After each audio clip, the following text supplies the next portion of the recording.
All price God. ஆண்டவராகிய இயேசு கிறிஸ்துவின் நாமத்தில் என் அன்பின் வாழ்த்துக்கள். இந்த மத்தியான வேலையில நான் உங்களிடத்துல கொஞ்சம் எமர்ஜென்சியா ஒரு விஷயத்த பேசணும். அதுக்காகத்தான் நான் உங்களை பார்க்க வந்திருக்க வீடியோ மூலியமா ஒரு எமர்ஜென்சியான ப்ரேயர் ரிக்வஸ்ட். தயவு செய்து என்னோட கூட கவனமாயிருங்க. கர்த்தர் உங்களை அளவில்லாமல் ஆசீர்வதிப்பாராக. உங்களுக்கு எல்லாம் தெரியும், நமக்கு 2 சபை இருக்கு. ஒரு சபை வந்து நம்ம ஆனந்தபுரத்தில் இருக்கு, நியர் ஆல்மோஸ்ட் மைசூர் ரோட்ல. ஸோ இப்போ எங்களுக்கு ஆனந்தபுரத்தில் இருக்கிற சபையில் கொஞ்சம் இடம் போதில்லை, அதனால கொஞ்சம் ஒரு பெரிய இடமா பார்க்கலாம் அப்படின்னு சொல்லிட்டு நான் யோசிச்சுட்டு ரொம்ப நாளாக என்னுடைய ப்ரேயரில் வச்சுட்டு இருந்தேன் நான். ஸோ இப்போ ஆல்மோஸ்ட் நியர் மைசூர் சர்க்கிளில் ஒரு இடம் பார்த்துருக்கோம். ஆல்மோஸ்ட் எண்ணூரில் இருக்கிற மாதிரி அளவுக்கான ஒரு சபை வாடகைக்காக நான் கேட்டிருக்கேன். அவங்க வந்து கொஞ்சம் தயங்கிட்டு இருக்கிறாங்க. இப்போ பாருங்கள், அநேக வீணாக போகிற அழிஞ்சு போகிற காரியங்களுக்கெல்லாம் இடம் உடனடியாக என்ன பண்ணுறாங்க, கொடுத்துட்றாங்க. தேவனை ஆராதிப்பதற்கும் தேவனுடைய ஊழியத்தை செய்யும்படிக்கான காரியங்களுக்கான இடம் என்ன பண்ணுறதுல யாரும் கொடுக்கறதுல அவ்வளோ போராட்டமாக இருக்கிறது. தயவு செய்து நான் ரொம்ப போராடி இருக்கிறேன் இந்த காரியத்துக்காக. நீங்கள் ஜெபம் பண்ணீங்கன்னா நான் நம்புகிறேன் உங்கள் ஜெபங்களை கர்த்தர் கேட்டு ஒரு பெரிய அதிசயங்களை அவர் செய்வார்ன்னு சொல்லி. ஏன்னா சபை மக்கள் ஒரு மனமாய் கூடும் பொழுது தேவனுடைய வல்லமையை நம்ம பார்க்கலான்னு சொல்லி வேதாகமத்தில் நாங்கள் பார்க்குறோம். அப்போஸ்தலர் புஸ்தகத்தில் அநேக காரியங்களில் பேதுருவோட வாழ்க்கையில் சபை மக்கள் எல்லாம் ஒன்று கூடி சேர்ந்து ஜபிக்கும் பொழுது பெரிய பெரிய அதிசயங்களாக நடந்துச்சு. இன்னைக்கு நீங்கள் கூட எல்லாம் உங்களுடைய ப்ரேயரில் உங்களுடைய எல்லா காரியங்களும் கூட நம்மளுக்காக நம்ம சபைக்கு ஒரு இடம் கிடைக்கணுன்றதுக்காக அந்த வாடகை கேட்டிருக்கோம். அவங்க கொஞ்சம் தயங்குறாங்க. அவங்க மனமாறி இயேசு கிறிஸ்துவின் நாமத்தினால கர்த்தர் அவங்களுக்கு கூட ஆசீர்வதிச்சு நம்மளுக்கு கொடுக்கும்படிக்கான ஒரு நேரம் உண்டாகணும். தயவுசெய்து அதுக்காக ஜெபம் பண்ணுங்க. ஏன் இப்படி திடீர்னு ஒரு முடிவு அப்படின்னு நீங்க பார்த்தீங்கன்னா, இடம் போதில்ல அப்படின்றது ஒரு ரீசன்.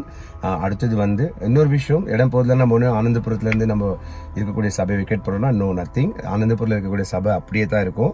இது வெளியே நம்மளுடைய அடுத்த கட்ட வாலிப பிள்ளைகளை, இந்த சின்ன பசங்களை எல்லாம் கொஞ்சம் நல்லபடியாக கூட ஒரு சரியான வழியில் அவங்கள கொண்டு போகணும், அடுத்த லெவலுக்கு அவங்கள எடுத்துகிட்டு போகணும் அப்படின்னு சொல்லி அநேக பசங்க, வாலிப பசங்கள்லாம் போதைக்கு அடிமையாகி அநேக காரியங்கள் அழிஞ்சிட்டு இருக்கிறாங்க.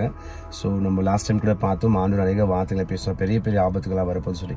அதெல்லாம் இருந்து இந்த வாலிப பிள்ளைகளை, இந்த சின்ன பிள்ளைங்களெல்லாம் ஒரு சரியான நல்ல வழக்கத்தோடு ஆண்டோடைய சமூகத்தை நிற்க வச்சு அவங்கள வளர்க்கணுன்றது தான் என்னோட மிகப்பெரிய ஆசை. உங்களுக்கே தெரியும், உங்களுக்கு எல்லாருக்குமே தெரியும், என்னுடைய சகலமும் என்னோட ஊழியம் தான். எனக்கு எல்லாமே என் ஃபேமிலி, என் உயிர் எல்லாமே ஊழியம். நீங்கள் மட்டும்தான், சபைக்காக மட்டும்தான் நான் வாழ்கிறேன். சபை மக்களுக்காக மட்டுமே தான் நான் என்னோடய நேரத்தையும் என்னோடய வாழ்க்கையை நான் ஒப்பு கொடுத்துருக்கேன். உங்களுக்கே தெரியும், இப்போ கூட எனக்கு அந்த மைசூர் ரோடில் தேவனுடைய சமூகத்தில் ஒரு பெரிய காரியங்களை செய்யணுன்ற ஆசை, ரொம்ப ஒரு வெறி எனக்கு இருக்குது. தயவுசெய்து நீங்கள்லாம் ஜபிக்கும் பொழுது ஆண்டவர் மனம் மாறி அந்த ஓனர்கிட்ட பேசி ஆண்டவர் நம்மளுக்கு கொடுக்கும்படிக்கான ஒரு காரியத்தை செய்வார். தயவு செய்து நீங்கள் இதை பண்ணுவீங்க, நம்மளுக்கு இந்த சபை கிடைக்குன்னு சொன்னால் உங்கள் பிள்ளைகளோட வாழ்க்கை கூட ரொம்ப நலமாக இருக்கும். நீங்கள் கூட நல்ல சுதந்திரமாக நல்ல மகிமையாக ஆண்டவரை ஆராதிக்கும்படிக்காக கூட ஒரு காரியங்கள் இருக்கும். தயவுசெய்து ஜெபம் பண்ணுங்க. தயவுசெய்து இது ஃபுல்லாக கேளுங்க. அப்புறம் ஆன்லைனில் இருக்கக்கூடிய சப்ஸ்கிரைபர்ஸ்க்கு கர்த்தராக இயேசு கிறிஸ்துவின் நாமத்தில் உங்களை நான் ஆசீர்வதிக்கிறேன். நீங்கள் கூட தினந்தோறும் பார்க்குறீங்க, காலை வேளையில வார்த்தைகளை என்ன பார்க்குறீங்க, எல்லாத்துக்கும் கர்த்தர் உங்களை ஆசீர்வதிப்பார். தயவுசெய்து நீங்கள் கூட உங்களோட ப்ரேயர் ரிக்வெஸ்ட்டில் கொஞ்சம் இதை வைங்க, உங்களோட எல்லாம் ஸ்ப்ரெட் பண்ணுங்கள். நீங்கள் எல்லாம் ஜெபிக்கும் பொழுது நாங்கள் தேவனுடைய மகிமையை காண்போம் என்ற நம்பிக்கை எனக்குள்ளே இருக்குது. எனக்கு என்னோட சின்ன பிள்ளைங்க, என்னுடைய வாலிப பிள்ளைங்கள்லாம் அழிஞ்சு போகக்கூடாது. அவங்களாம் நல்ல பழக்க வழக்கத்தோடு, குடும்பத்தோடு நல்ல சமாதானமாக அவங்களாம் வாழணுன்ற ஆசை எனக்கு ரொம்ப இருக்குது. தேவனுடைய ராஜ்யத்தை கட்டணுன்ற ஒரு பயங்கரமான காரியங்கள் எனக்குள்ள இருக்குது. தயவுசெய்து ஒத்துழைங்க. தேவன் உங்களை அளவில்லாமல் ஆஸ்வதிப்பாராக. நான் நம்புறேன் நீங்களாம் ஜபிப்பீங்கன்னு சொல்லி கர்த்தர் உங்களை அளவில்லாமல் ஆஸ்வதிப்பாராக. கொடுத்துடலாம் வாடகை, அதுக்கப்புறம் பார்க்கலாம். ஆண்டவர் நம்மளை சந்திப்பார். மனம் மாறட்டும், அந்த ஓனர் மனம் மாறி நமக்கு கொடுக்க கிருபை செய்யுங்க. இயேசுவின் நாமத்தில் ஆசீர்வதிக்கிறேன். ஆமென்.